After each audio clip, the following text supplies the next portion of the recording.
धर्म का विकास कैसे हुआ? तो धर्म का विकास हुआ जादू टोने से, तंत्र मंत्र से, अंधविश्वास से। अंधविश्वास सबसे प्रारंभिक रूप है, किसी भी मनुष्य की आस्था का सबसे प्रारंभिक रूप है अंधविश्वास, जिसमें लॉजिक नहीं है, जिसमें किसी प्रकार का तर्क नहीं है, विज्ञान सम्मत कोई बात नहीं है। बस ऐसे विश्वास करते हैं कि अच्छा उधर से आवाज आ रही है, इसका मतलब हो सकता है कि प्रकृति का प्रकोप है। और वो आवाज बादल के गरजने की भी हो सकती है, पहाड़ के लैंडस्लाइड की भी हो सकती है, कुछ भी हो सकता है। और उसको वो प्रेतात्मा का प्रकोप भी बता सकते, प्रकृति का प्रकोप भी बता सकते, ईश्वर का प्रकोप भी बता, कुछ भी।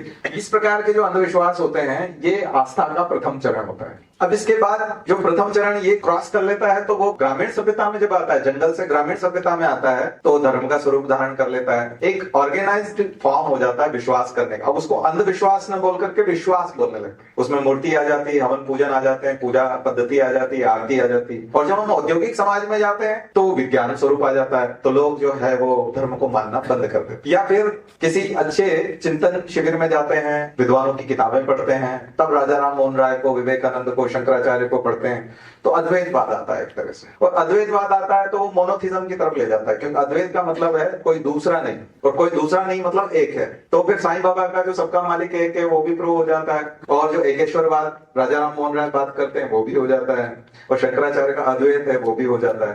तो ये सब तीनों चीजें एक ही जगह जगह मिल जाती है, तो ये और विकसित स्वरूप आ जाता है। इसके बाद जो राजनीति करने वाले लोग हैं वो फिर इसका एक और विकसित स्वरूप बनाते हैं, खास करके कॉन्स्टिट्यूशन जैसी चीजें बनाने वाले। वो लोग बोलते हैं कि देखो अब हम जिस समुदाय के जो प्रतिनिधित्व करेंगे और जो शासन सत्ता चलेगी उसमें तो पॉलिटिज्म वाले लोग भी हैं, और जंगली लोग भी हैं जो जादू टोना कर रहे हैं, और ये मोनोथिज्म वाले लोग भी आ गए, और विचारवान लोग भी आ गए, थिंकर भी आ गए। लेकिन अब इतने बड़े समुदाय का, इतनी डाइवर्सिटी का हमको नेतृत्व करना है तो हमारे लिए तो बहुत मुश्किल हो जाएगी। सबके अपने अंधविश्वास है, किसी के विश्वास है, और इतनी बड़ी जनसंख्या है, और इसके आधार पर ये बहुत संवेदनशील भी है, तो इसके आधार पर हमारा शासन करना बहुत मुश्किल है। इसलिए हम तो एक और स्वरूप बनाएंगे जिसका मतलब होगा कि हम इन सब चीजों से निरपेक्ष रहें, हम सापेक्ष नहीं होंगे। हम कोई भी बात करेंगे तो इस पॉइंट को उठाएंगे ही नहीं कि आप पॉलिथिज्म में है या मोनोथिज्म में है या आप जादू टोने में, आपकी मर्जी आगे करो। ये निजी आस्था का विषय बना दिया।